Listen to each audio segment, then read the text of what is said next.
Sampai hari ini kita bisa berdiri karena anugerah Tuhan. Boleh berkata sama saya, Kaulah nafasku, Tuh.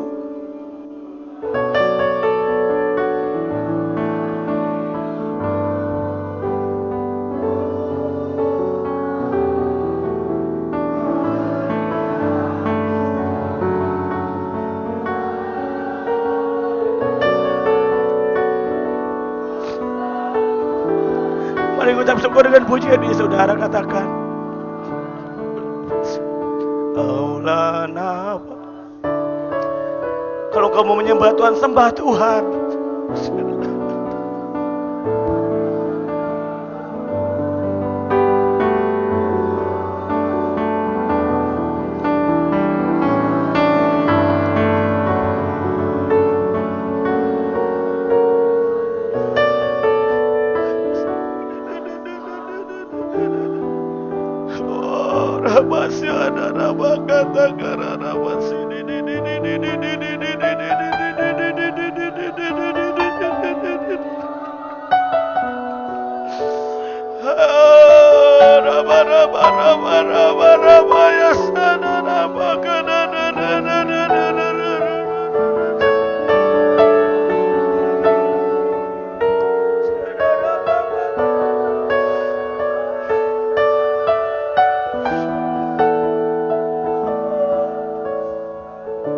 Engkau baik, Engkau sungguh baik.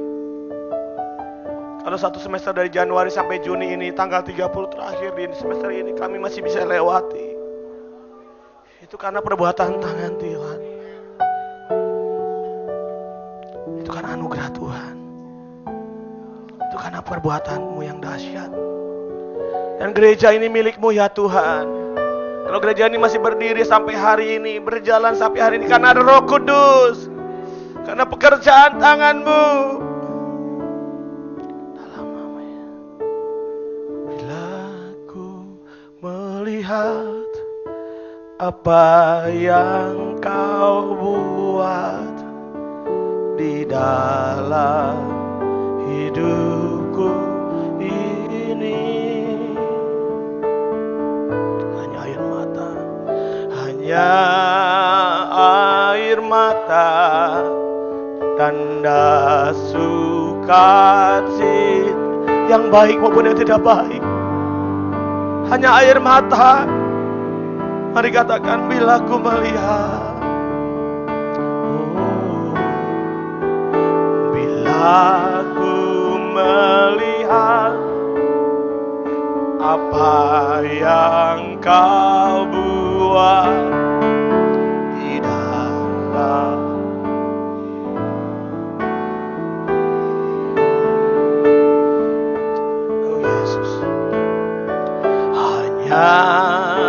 air mata, tanda sukacita mengalir di. Mari bisa angkat tangan, katakan, ku bersyukur Tuhan, ku bersyukur, ku bersyukur atas kebaikan-Mu, Yesus.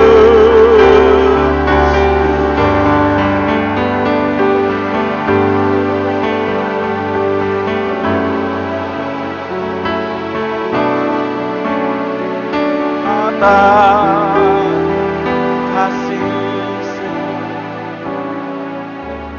Puji Tuhan, saudara.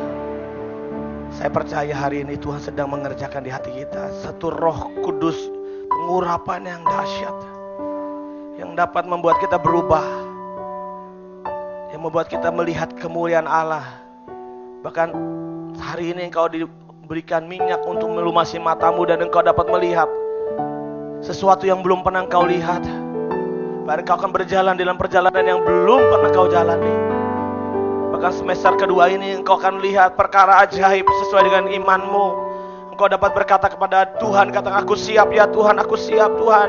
berjalan sebuah breakthrough, sebuah terobosan, sebuah revival yang besar yang sedang bekerja di gereja ini, yang sedang bekerja di dalam setiap hati dan setiap orang yang meresponi.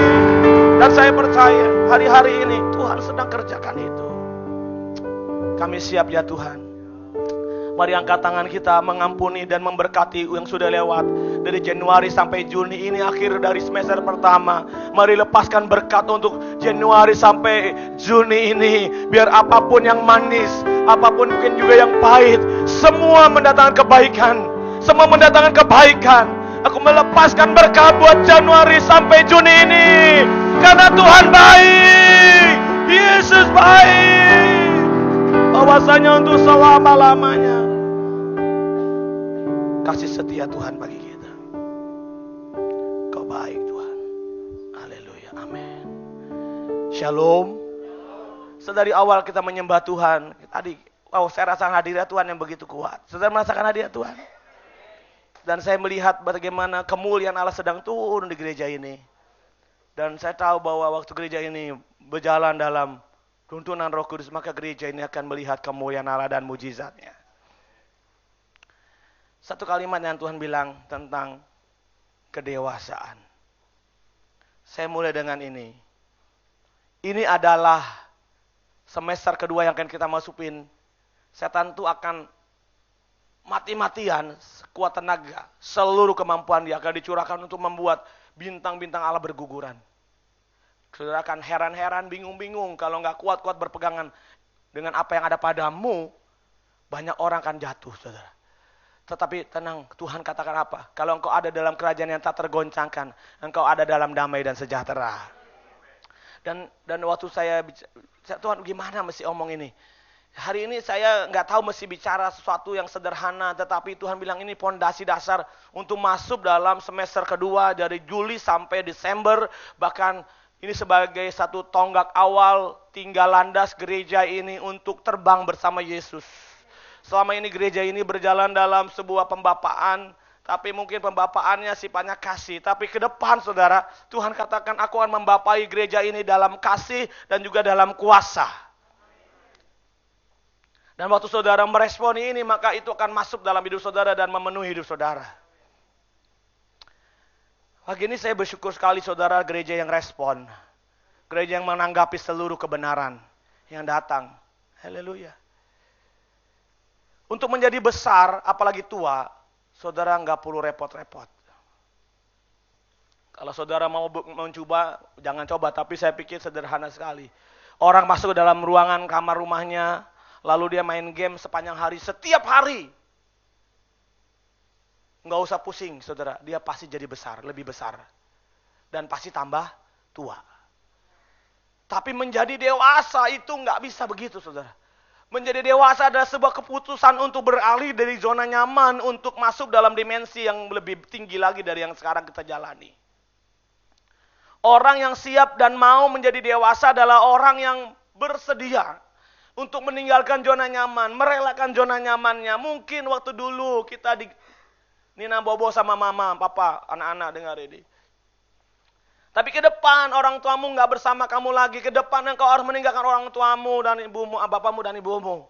Menjadi dewasa. Mungkin hari ini ada beberapa orang-orang tua yang dewasa, yang katanya dewasa saudara. Tapi tertinggal di masa lalu. Karena apa? Mencari perhatian. Bukti orang yang ketinggalan di masa lalu adalah orang yang sering kali cari perhatian. Nah pagi ini saya ingin ajak kita melihat fondasi dasar untuk masuk dalam kedewasaan rohani. Judulnya tentang kedewasaan rohani. Jadi hari ini saya dibantu, tadi pagi saya minta maaf sama media karena saya harus minta tolong bikin PowerPoint yang nggak tahu sampai di mana bisanya. Tapi saya bilang kalau nggak bisa nggak apa-apa, teksnya aja deh. Karena ada 5 hal, ada 5 pilar atau 5 tiang atau 5 pilar yang harus dibangun dalam diri orang yang mau dewasa dalam rohani. Yang mau katakan amin. Dan saya katakan dengan judul ini mau dibangun, bukannya pasti dibangun, tapi mau dibangun. Kalau kata mau itu berarti pilihan di tangan siapa saudara? Saya dan saudara masing-masing. Katakan di tangan siapa? Saya. Di tangan saudara masing-masing, di tangan saya. 5 pilar ini harus saudara dan dari mulai Juli ke depan kita akan fokus di sini. Yang siap katakan amin. Karena apa? Setan pun manuver lebih kuat lagi ke depan, saudara. Kalau gerejanya tetap stay dengan zona nyaman, maka gereja akan dilindas habis. Tapi gereja di tempat ini, saya bersepakat sebagai hamba Tuhan di tempat ini. Saya mengambil sikap dengan Tuhan. Tuhan, aku mau. Dari mulai Maret lalu kita memulai. Doa pagi, setiap pagi jam 5 kurang 10 kita udah mulai. Ya kurang-kurang lebih dikit. Sampai jam 6 kurang seperempat, jam 6 kurang 10 kita selesai. Supaya ada jeda untuk orang yang mau sekolah, mau kerja dan sebagainya. Kita udah memulai. Dan saya percaya ini adalah tonggak awal, baru permulaan.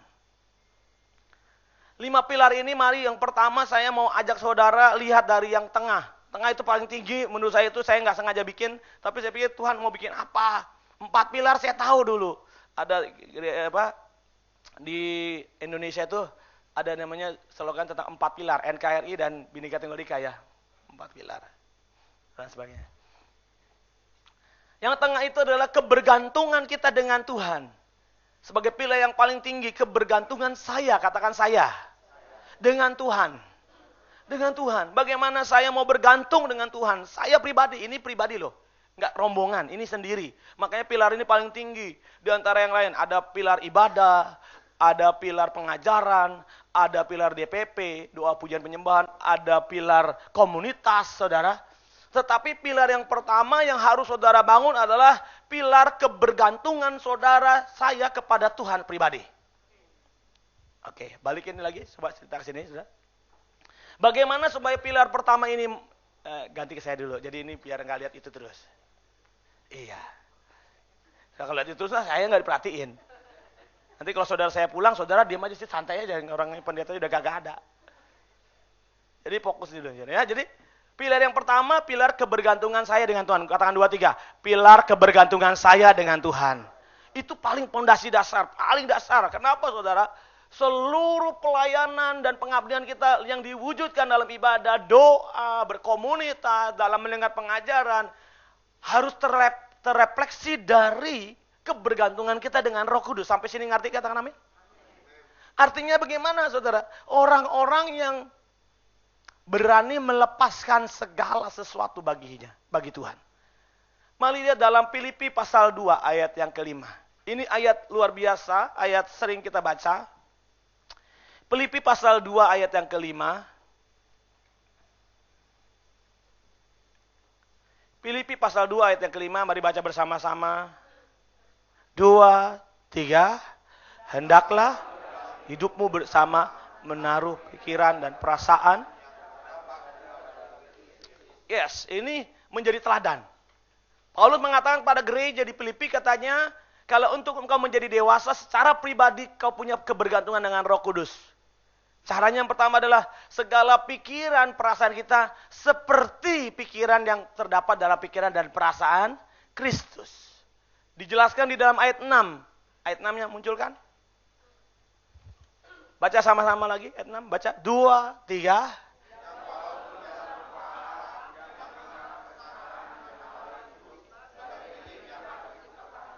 Ya. Walaupun, nah ini teladan Yesus. Walaupun dia adalah Allah. Nah dia ini menjawab segala rumor, omongan tentang Yesus dan Bapa itu gak sederajat. Gak baca ayat ini. Ayat ini bilang apa? Yang tidak menganggap kesetaraannya dengan Allah sebagai milik. Berarti milik Yesus setara gak? Setara. Cuman gak menganggap dirinya itu setara. Ngerti gak? Beda gak? Ada orang gak punya beraga? Punya. Ini dia punya kesetaraan tapi menganggap tidak setara, tidak punya kesetaraan. Supaya apa saudara? Supaya dia mau menjadi satu sama seperti kita. Ayat yang ke-8 dikatakan. Ayat yang ke-7 dikatakan. Supaya kita diselamatkan oleh karena ketidaksetaraannya dia dengan Allah. Dan kita diselamatkan. Tapi fokus kita hari ini enggak ini saudara. Tapi saya akan ngomong tentang ini sebagai teladan. Bahwa Yesus berkata bahwa menganggap kesetaraannya dengan Allah bukan sebagai milik yang harus dipertahankan. Ibu bapak saudara sekalian, hari ini kita semua datang di luar sana. Dari luar sana adalah berbagai macam label. Ada jadi bos, ada jadi pemimpin, ada jadi ketua, ada jadi anggota, ada jadi pegawai, ada jadi guru, ada jadi murid, ada jadi apa saja. Tetapi waktu kita masuk di tempat, di dalam hadirat Tuhan, seluruh predikat yang kita punya, kita mesti tanggalkan. Kita harus tanggalkan, kenapa? Supaya dia yang sejatinya itu masuk dan memenuhi hidup kita. Selama kita masih memiliki segala sesuatu, kita nggak bisa memiliki Allah seutuhnya. Makanya harus ditanggalkan. Caranya gimana? Yang pertama, saudara boleh catat dalam hati saudara. Kalau bisa dicatat, kalau masih ada pulpen di hati saudara, catat. Tapi kalau nggak ada, tulis di kertas. Yang pertama adalah bagaimana saudara dan saya menghargai kepemimpinan. Dan bagaimana saudara menghargai senioritas. Wah, ini dengar ini. Jangan tahu saudara, oh kita harus hormati itu yang Tuhan. Ntar tunggu dulu, saya jelasin ya. Menghargai kepemimpinan bicara seperti Yesus dan Bapa. Dalam konteks ini maka terjadilah sebuah perbedaan. Jadi kesannya derajatnya Yesus lebih rendah daripada Bapa di surga. Menghargai kepemimpinan bahwa Bapa di surga mencipta langit dan bumi dan mengutus anaknya yaitu Yesus sendiri. Padahal dia adalah firman yang menjadi manusia. Tapi itu tidak dianggapnya, dibuangnya supaya Bapa dimuliakan di dalam dia. Dan berikutnya saudara lihat nih. Kepemimpinan di sana dikatakan begini saudara. Kalau saudara dan saya mulai belajar menghormati kepemimpinan, menghargai kepemimpinan, baik di rumah tangga, baik di gereja lokal, baik di perusahaan, baik di sekolah, baik di mana-mana. Dengar, itu adalah pembentukan karakter. Enggak amin, baru satu orang yang ngomong amin. Menghargai kepemimpinan itu bentukan karakter saudara. Yesus berkata, bagaimana kamu menghargai Allah yang enggak kelihatan, sedangkan yang kelihatan di depan mata orang tuamu sendiri kau kagak hargai. Jadi pembentukan karakter untuk membuat kita bergantung kepada Allah, satu lewat menghargai. Katakan menghargai. Menghargai kepemimpinan. Istri kepada suami. Ya suami saya mah loyo pak. Dikit-dikit tanya mama. Dikit-dikit tanya mama. Jadi gak pernah punya kesempatan, punya sikap. Enggak, dia suamimu. Istri dengar ini. Tunduk kepada oh lemas begitu? Kenapa emang nggak mau duduk sama suami? Suami saya pak nggak bisa diandelin pak. Ya nggak ya gitu. Alkitab bilang suruh tunduk. Bisa nangkat ada? Istri-istri tunduk kepada? Yang mau katakan amin istri? Yang laki-laki jangan jawab. Ini istri. Kalau laki-laki jawab. Sungguh-sungguh kalau istri tidak menghargai suami, tidak menghormati suami, kita bilang itu celaka, itu bahaya itu.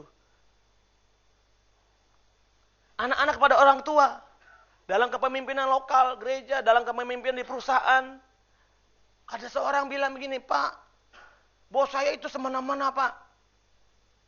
Kalau nyuruh, suka-suka dia Pak. Loh, waktu kamu perjanjian kerja kan ada salaman kan?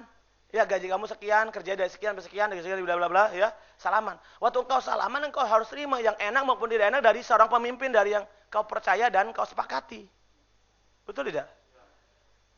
Ngerutu, gaji segini, pengen kerja sungguh-sungguh. Loh, nggak bisa. Kerjalah seperti untuk Tuhan. Nah itu bentuk karakter loh saudara.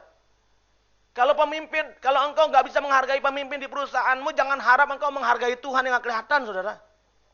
Benar saudara, di perusahaan kita nih kerja dimanapun saudara bekerja. Jangan tipu-tipu, jangan curi-curi. Kok saya ngomong lagi kayak orang ngomel ya? Gak apa-apa ya? Karena saya sedang bicara gini, ini gereja nih kehilangan arah, kehilangan asin garamnya gereja. Karena apa? Karena jadi orang yang sama dengan luar sana. Habis teman-teman kita pada ngerumpiin bosmu, ingat loh.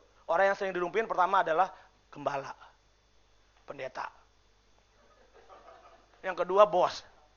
Ini serupai. Entah kalau di agama lain begitu juga. Pemimpin agama tuh sering dirumpiin. Dikit kurusan katanya nggak diberkati Tuhan. Si gendutan katanya entah jangan-jangan makan uang persembahan. Atau kurang penguasaan diri. Seorang pelahap katanya gitu. Nah itu saudara buang. Amin nggak? Kalau engkau sudah sepakat dengan bosmu, gajimu yang sekecil apapun, waktu engkau sudah salaman, kerjalah seperti untuk Tuhan. Kalau belum sepakat jangan salaman dong. Nggak usah kerja dong di situ, pindah kerja yang lain. Mungkin masih ada, bisa jadi nggak ada karena itu adalah proses pembentukan kedewasaanmu. Bisa nangkap katakan amin? Dikasih bos yang arogan, dikasih bos yang nggak bisa, aduh pokoknya gitu. Di tempat ini saudara ketemu dengan model saya saudara. Mungkin saudara juga ada yang kesel. Saya juga mungkin di akhir semester ini ngomong juga. Saya minta maaf saudara. Inilah model saya. Saya berusaha untuk mengejar Allah lebih dekat lagi. Dari hari kemarin sampai hari dan hari ke depan saya akan mengejar Allah. Tapi mungkin gak cocok dengan saudara. Ada yang ngomong di belakang. Pak Anton dikit-dikit nyanyi. Lagu banyak katanya. Kita tahu khotbah dikit nyanyi katanya. Bukan di depan gebal pemimpin, enggak saudara. Memang saya rindu saudara kalau tadi ini Cynthia bilang. Saya bilang kalau saya suruh milih saudara jadi pembicara, saya mending jadi Cynthia saudara. Mending saya jadi WL, gantian Sin. Kamu yang bicara sini Sin. Jadi hati saya tuh cuma gitu. Jadi kalau saudara bilang, Pak Anton mesti begini, Pak Anton begini. Saya ini worshiper saudara. Saya ini menyembah. Kalau saya suruh nyembah 2 jam, saya masih bertahan saudara.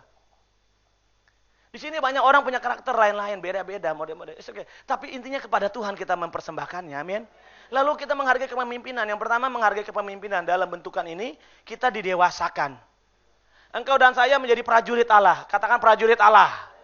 Yang gagah perkasa dikatakan. Ya itu, prajurit itu kepemimpinan. Saudara menghargai kepemimpinan. Dimanapun saudara ditaruh. Walaupun pemimpinmu gak cocok dengan hidupmu, itu adalah bentukan Allah.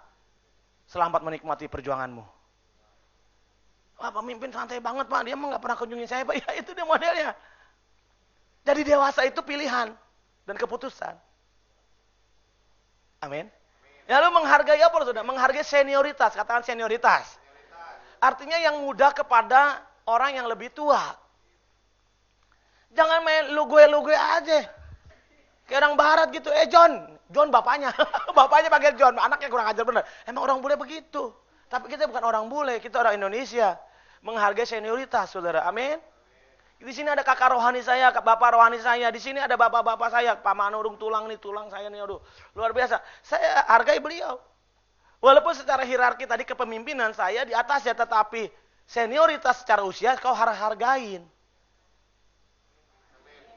Anak-anak muda dengar ini, sudah termasuk ngomong jangan sembarangan. Ngomong tuh asal bunyi aja. Hargai senioritas. Dan yang senior juga harus jadi teladan. Nah ini model saya ini harus jadi teladan supaya yang dibawa contoh. Maka berkatalah seperti Paulus, ikutlah aku seperti aku mengikut Yesus. Bisa ngomong begitu kepada bawahan kita atau kepada yang di bawah kita? Ayo ngomong, ikutlah saya. Ada yang berani? Seperti saya mengikut Yesus gitu. Bisa ngomong begitu? Ayo ngomong sama yang lebih tua, sekarang merasa tua. Merasa tua. Yang merasa lebih banyak usianya, maksudnya kalau makan onde itu kan lebih banyak usianya. Ayo yang usia lebih banyak kepada yang muda bilang, ikut saya. Sama seperti saya mengikut Yesus. Ayo ngomong, berani nggak ngomong gitu? Ayo ngomong, ayo Pak David ngomong sama Bu Meli. Ikutlah saya, seperti saya mengikut Yesus gitu. Ikutlah saya. Atau ngomong gini, ya jalan masing-masing deh kita, jalan masing-masing. Enggak. Senior harus jadi teladan, amin. Gak keras, amin. Jadi yang kadang yang merasa lebih tua tanya sebenarnya umurnya berapa? Umurnya berapa? Tanya. Umurnya berapa? Nah yang lebih tua ngomong begini, ikutlah saya. Sama seperti saya mengikut Yesus. Ngomong tuh. Lah serius saudara. Sama seperti saya mengikut Yesus. Itu loh. Artinya apa? Yang muda menghormati yang lebih tua, yang tua harus jadi teladan. Sampai sini saudara bisa paham dan kita akan beralih ke pilar yang berikutnya. Itu bukan segitu doang, sebenarnya panjang lebar sebenarnya. Cuma nanti kita bedah lagi atau kita bedah lagi nanti dalam cara-cara yang berbagai macam cara. Oh ya, sebelum saya lanjutkan saudara, kita ada kuesioner untuk mengisi. Saudara nggak usah isi nama. Tidak usah isi nama, tapi yang sudah ngisi di rumah doa kemarin tak usah ngisi lagi. Tapi yang tidak datang di rumah doa boleh isi hanya nama lalu centang-centang aja. Jenis kelamin apa? Laki perempuan. Nah, centang kalau laki-laki centang laki-laki, kalau perempuan centang perempuan ya. Usia dari 0 sampai 20 tahun. Jangan ngaku 40, ngaku 20, jangan jujur sama Tuhan. Ini juga nggak ada hadiahnya, Ini cuma alat bantu kami untuk kami melihat kebutuhan gereja ini kemana. Tolong bagi Pak, tolong bantu tulang saya. Tolong bantu tulang saya dong. Lalu apalagi? Sudah ikut cuma centang? Belum. Sudah, gampang kan? Apalagi? Udah beribadah? Udah. Sambil dengarkan saya bicara ini, tapi saya percaya sudah nggak pecah konsentrasi lah ya. Pilar yang yang keempat berarti ya, 4 pilar itu berarti yang tadi kan 1 pilar awal, yang itu 4. Ya. Nah, salah satu bentuk kedewasaan adalah mana yang perlu bekerja, bekerjalah. Mana yang nggak perlu bekerja, suruh diam. Nah ini kedewasaan, haleluya. Yang sudah rumah doa nggak usah ambil, kalau isi rumah doa sudah ngisi ya nggak usah ambil saudara. Ini hanya untuk yang tidak datang ke rumah doa kemarin. Ini adalah sebuah kuesioner untuk tahu tingkat seberapa.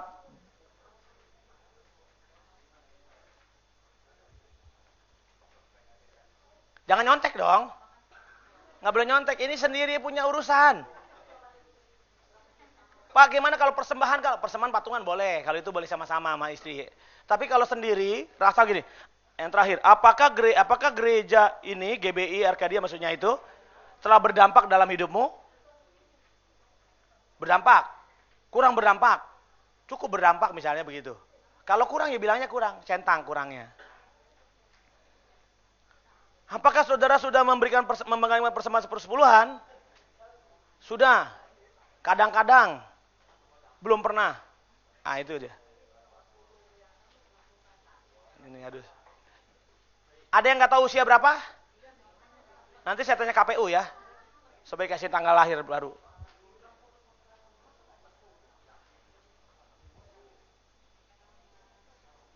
Saya kasih waktu 5 menit lah. Baru kita teruskan. Tinggal sisa 15 menit lagi khotbahnya. Agak panjang. Nyanyi. Daripada bengong. Nyanyi aja deh lah. Sambil ngisi saudara. Kalau yang sudah angkat kertasnya nanti Aster atau yang bertugas akan ngumpulin. Dan saudara jangan isi nama. Tak usah isi nama, nggak perlu diisi nama. Ajaib kau Yesus, ajaib kasih-Mu yang kau nyatakan di sepanjang hidupku. Dari segalanya yang kau janjikan, telah kau genapi. Yang sudah mengisi nyanyi sama-sama dengan saya, ajaib kau. Ajaib kau Yesus, ajaib kasih-Mu yang kau nyatakan di sepanjang hidupku. Dari segalanya yang kau janjikan, telah kau genapi. Banyaklah yang telah kau buat dalam hidupku. Ku mau bersyukur, ku memuji-Mu. Dengan apa ku dapat membalas kasih-Mu? Ku sembah kau Yesus, banyaklah Tuhan. Banyaklah yang telah kau buat dalam hidupku. Ku mau bersyukur, ku memuji-Mu. Dengan apa ku dapat membalas kasih-Mu? Sembah kau Yesus, sembah kau Yesus selamanya. Sembah kau Yesus selama. Tepuk tangan buat Tuhan Yesus. Mari pilar yang keempat, pilar berikutnya adalah sambil tetap yang mengisi-ngisi nggak apa-apa. Dalam Kisah Rasul pasal yang kedua, mari munculkan dulu Kisah Rasul pasal yang kedua. Kita membaca ayat yang 41 sampai 47.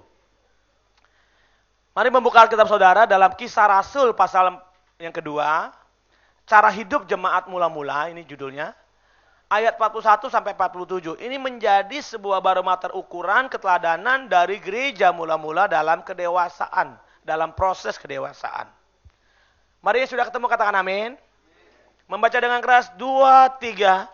Orang-orang yang menerima perkataannya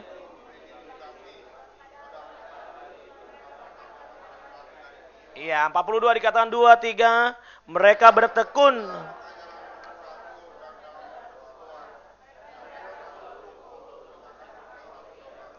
Dua, tiga. Maka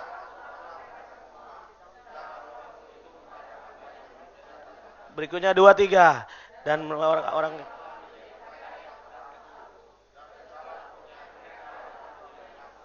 berikutnya 2, 3. Dan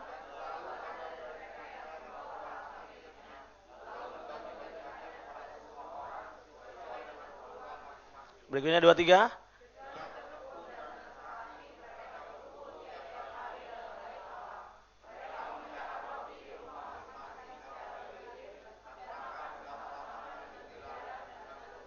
Atau 7 terakhir 2, 3.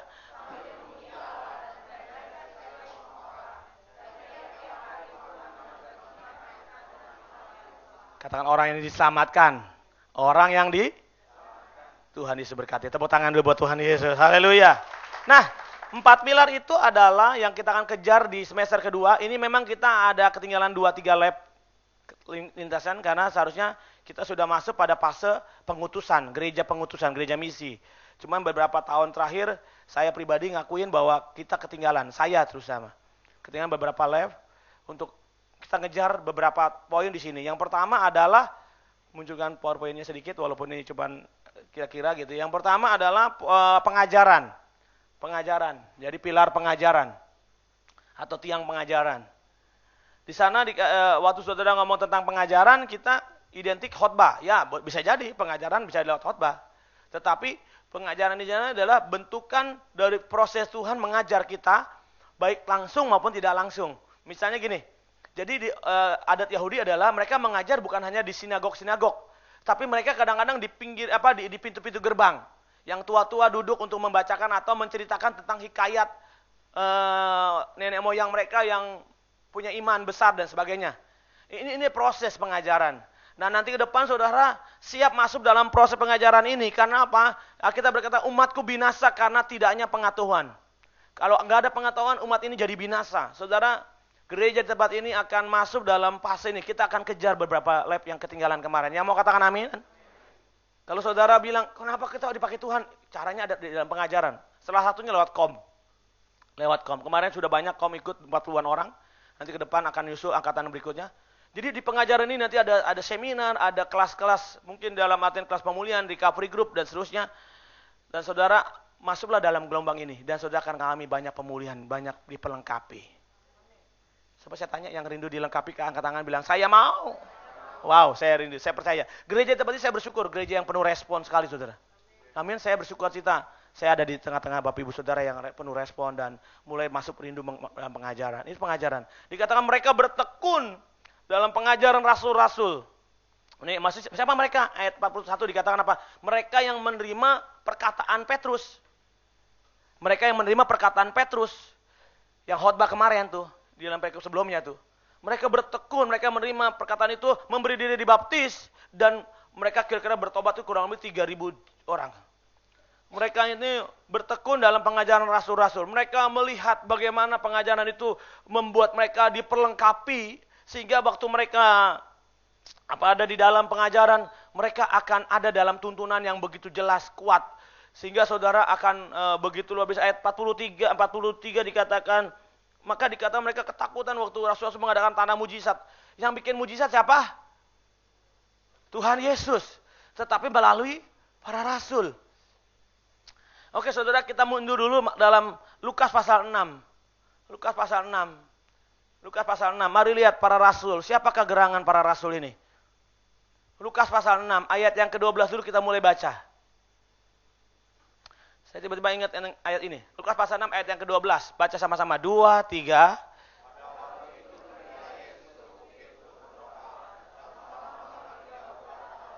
Iya, dia semalam-malaman. Para anak JC sering doa untuk adanya revival. Setengah malam-malaman dia kan berdoa. JC sama Yud sering ngadain ya, sampai pulang pagi ya.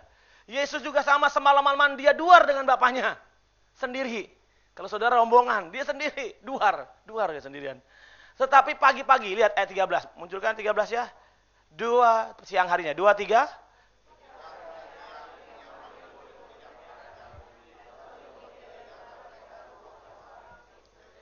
Yang disebutnya, yang menyebut rasul siapa? Yesus. Oke. Saudara dengar ini ya, di dalam gereja kemungkinan ada 3 kelompok ini. Siapakah gerangan? Yang pertama adalah orang banyak, katakan orang banyak. Lalu ini sesuai dengan pengutusan panggilan amanat agung Tuhan Yesus, kita pergilah jadikan semua bangsa. Sekarang saya mau tanya di sini, siapa yang murid Yesus? Katakan saya. Maka saudara yang ngomong saya tadi adalah murid Yesus. Saudara masuk kelompok yang kedua tadi, berarti bukan orang banyak. Siapa dia? Orang yang berani bayar harga untuk mengikuti Yesus. Berani bayar harga untuk mengikuti Yesus. Tetapi ternyata saudara, di dalam murid Yesus yang banyak ini, Tuhan semalam-malaman tadi malam berdoa dengan Bapaknya di surga untuk menentukan rasul di antara para murid.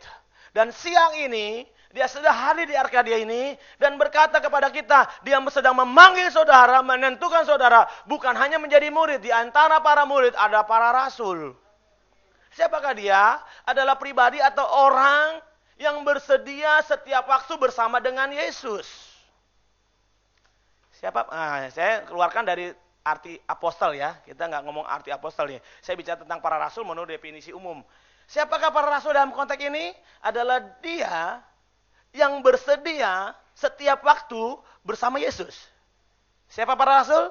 Dia yang bersedia setiap waktu bersama Yesus. Kalau gitu bertanya kepada kita masing-masing, apakah saudara siap bersedia bersama Yesus setiap waktu? Maka berkatalah dalam diri, taruh di tanganmu di dada, bilang gini, siapa rasul? Saya yang bersedia setiap waktu bersama Yesus. Taruh di dada tanganmu sekali lagi, 2, 3. Saya yang bersedia setiap waktu bersama Yesus. Karena sepanjang perjalanan 3 tahun lebih, 12 orang inilah yang setiap waktu pagi, siang, sore, malam bersama dengan Yesus. Dari mana terbentuk ini? Dari pengajaran. Diajar, dibentuk. Yesus menentukan orang yang responnya luar biasa. Dipilih menjadi rasul. Dan saya percaya di antara saudara, ada yang sudah diangkat jadi rasul. Minimal jadi murid. Jangan jadi orang banyak. Harus jadi murid. Oke, itu pilar yang pertama. Cepat saja di sini karena pengajaran akan berproses ke depan, tidak perlu dijelaskan terlalu rinci. Yang kedua adalah pilar ibadah bersama. Ibadah bersama ini seperti ini karena mereka bertekun dalam bukan pengajaran. Ayat yang 46. Nah, ya. 2, 3 dengan bertekun dan dengan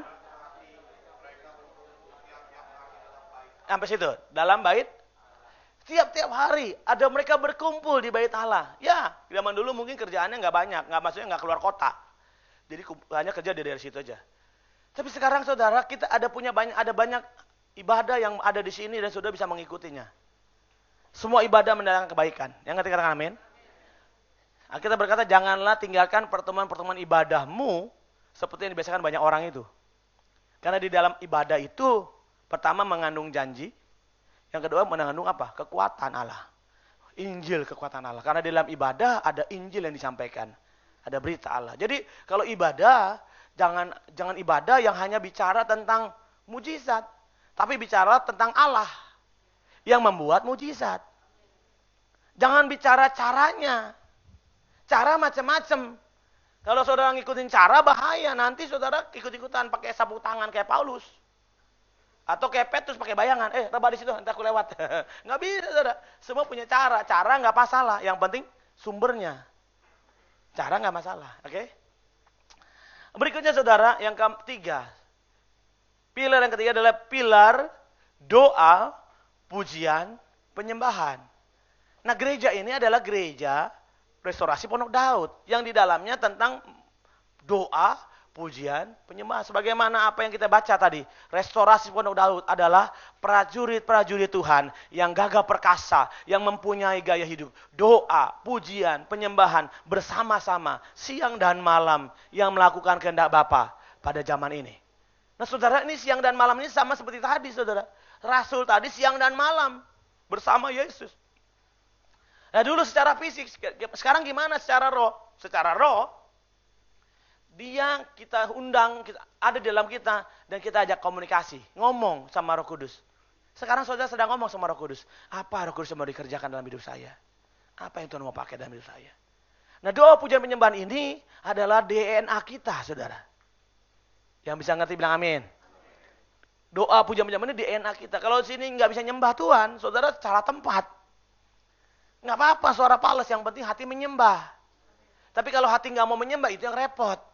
Kalau suara fals nggak ada masalah. Tapi kalau hati nggak mau menyembah, itu masalah. Jadi semua sini senang menyembah Tuhan. Pokoknya suara, yang penting suara kencang. Di sini saya kenal saudara, siapa yang nyembah kencang-kencang saudara-saudara, ini nggak apa-apa saudara, saya senang. Allah lebih senang lagi saudara. Nyembah saudara, walaupun suaranya ya miring kanan miring kiri, nggak apa-apa lah udah. Yang penting Tuhan senang, amin. Buat saya yang penting hati. Kata Tuhan, aku melihat hati yang penuh belas kasihan. Bukan persembahan yang wow gimana gitu. Suaranya bagus tapi pelan. Sampai Tuhan gak kedengeran apa sih? Jangankan Tuhan yang jauh di surga, ini yang dekat aja gak kedengeran. Jadi kadang-kadang, Pak tapi kan seni Pak, seni. Ya seni, tapi jangan terlalu pelan sekali gitu loh. Sampai ada di dalam hati ngomongnya. Gak kedengeran, saudara. Oke, yang ketiga, yang keempat, saudara. Yang empat ini pilar komunitas. Pilar komunitas ini adalah pilar yang dikatakan, nah, ayat 46 tadi bicara komunitas. Lanjutkan. Tiap-tiap hari dalam bait Allah, ayat 46 dikatakan 2-3 mereka memecahkan roti di rumah masing-masing secara bergilir. Itu namanya apa? Kul. Mereka memecahkan roti di rumah mereka masing-masing secara bergilir. Bicara tentang komunitas. Dan yang keempat ini komunitas yang kayak bagaimana yang kita mau bangun di Arkadia. Memang saya bilang tadi, kita ketinggalan beberapa lab, 2-3 lab kita ketinggalan. Tetapi kita mau kejar sekuat tenaga kita bersama Roh Kudus. Kita akan cakap melakukan segala perkara. Dan saya bilang ini saya harus kejar. Makanya ada nanti koordinator di bidang misi atau tim misi nanti yang kita doakan supaya bisa membuat ini bisa terlaksana, saudara. Semua kita dilengkapi Tuhan. Sampai kita bisa diutus menjadi milik kepunyaan Allah. Karena komunitas di sana adalah seperti yang dikatakan, hendaklah dalam imanmu menambahkan kebajikan. Terus, dan seterusnya. Ada terakhir dikatakan, kasih akan saudara seiman. Dan kasih akan semua orang. Hari ini, di komunitas itulah ditunjukkanlah seluruh hasil dari pengajaran, seluruh hasil dari doa, pujian penyembahan, seluruh hasil dari ibadah saudara. Dan seluruh kebergantungan hidupmu dengan Roh Kudus ditunjukkan dalam bentuk komunitas. Jadi seluruh gereja di tempat ini harus ikut kul sebenarnya. Harus ikut kul. Karena seluruh kebergantungan kita dengan Tuhan, seluruh pengajaran yang kita terima, seluruh ibadah yang kita jalanin, seluruh doa pujian penyembahan yang kita naikkan kepada Tuhan setiap hari, diwujudkan dalam bentuk komunitas. Mengasihi saudara seiman dan mengasihi semua orang. Katakan mengasihi saudara seiman. Mengasihi semua orang. Di dalam ayat ini sebelumnya dikatakan tidak ada satu orang pun yang berkekurangan. Selalu ada di antara mereka yang menjual harta miliknya dan membagi-bagikan kepada orang yang membutuhkannya. Ini bicara tentang kepemilikan yang kita bilangin ini bukan milikku, adalah titipan dari Tuhan. Makanya Tuhan bilang apa? Kalau orang tahu dalam komunitas, yang pertama saudara tentang ibadahnya dia benar, tapi dalam hal berkomunitas dia punya pemandangan tentang jiwa-jiwa itu sama seperti dia melihat Tuhan. Bagaimana saudara melihat saudara yang paling hina dalam hidup saudara berjumpa mereka? Seperti saudara bertemu Tuhan. Oh, apa Tuhan mau saya harus lakukan untuk orang ini? Tuhan akan memberikan roti untuk ditabur. Salah. Roti untuk dimakan. Udah ya duluan, ini respon luar biasa. Tepuk tangan dulu dong buat Tuhan Yesus. Udah ya duluan. Sampai pendeta salah ngomong aja. Masih iya, oke gak apa-apa. Roti untuk dimakan. Benih untuk ditabur. Siapa yang beri? Tuhan Yesus. Jangan pernah merasa begini, saya kerja. No. Kalau bukan Tuhan kasih kesempatan saudara berkata, nggak bisa saudara. Tapi Tuhan mau kasih kata buat kita hari ini. Engkau dan saya prajurit Allah yang gagah perkasa. Masuk dalam semester kedua ini, semua kita berdoa. Semua dipakai Tuhan. Semua akan melihat dimensi hidup saudara diubahkan Tuhan. Semakin indah, semakin indah. Tuhan Yesus memberkati saudara. Kita menyembah Tuhan.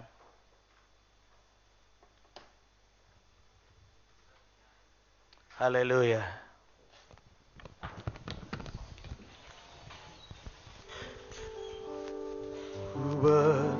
Syukur Bapa,